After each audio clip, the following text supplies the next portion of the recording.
Hello viewers, সবার জন্য অনেক অনেক শুভকামনা। তো আজকে যে ভিডিওটা করব এটা হচ্ছে পেঁয়াজ রসুন ছাড়া রান্না করব। তো প্রত্যেক দিন একই রকমের খাবার পেঁয়াজ রসুন দিয়ে খেতে খেতে অনেক সময় মুখে অরুচি চলে আসে। তো তার জন্য এইটা আপনারা রান্না করে খেতে পারেন। আমি প্রথমে 2টা ডিম সিদ্ধ করে নিয়ে সেইগুলা মাছ বরাবর কেটে নিয়েছি। তাতে হলুদ লবণ মাখিয়ে সুন্দরভাবে ডিমগুলা ভেজে নিয়ে তুলে নিয়েছি। এরপরে ওই তেলের ভেতরই পটল কেটে রেখেছিলাম, পটলগুলোও একটু ভেজে নিব। পটলগুলো লম্বালম্বি কেটে নেওয়ার পরে সুন্দর করে পটলগুলো ভেজে নিচ্ছি। পটলগুলো একটু বেশি করেই ভাজবো, তাহলে পরে রান্নার স্বাদটা অনেক সুন্দর আসে।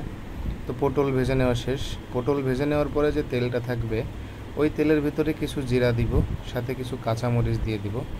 দিয়ে দেওয়ার পরে একে একে বিভিন্ন রকমের মশলা, যেমন প্রথমে আমি দিয়েছি ধনিয়া গুঁড়া, এরপরে আমি দিয়েছি গরম মশলার গুঁড়া, তারপরে আমি সামান্য পরিমাণ মুরগির মশলা অ্যাড করেছি, এরপরে আমি সামান্য পরিমাণে জিরা গুঁড়ো অ্যাড করেছি। এইভাবে আমি সব রকমের মশলা অ্যাড করে নিয়ে হলুদ দিয়েছি, লবণ দিয়েছি, সব কিছু অ্যাড করে নিয়ে যখন মশলাটা একটু ভাজা ভাজা হয়ে গেছে তখন আমি এই মশলার ভিতর দিয়ে দিয়েছি পানি।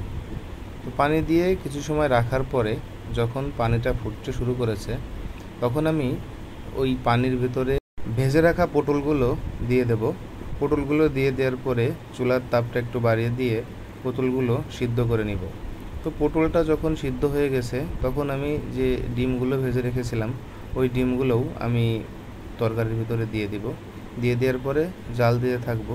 তো যখন আমার ঝোলটা কমে যাবে তখন আমি তরকারিটা নামিয়ে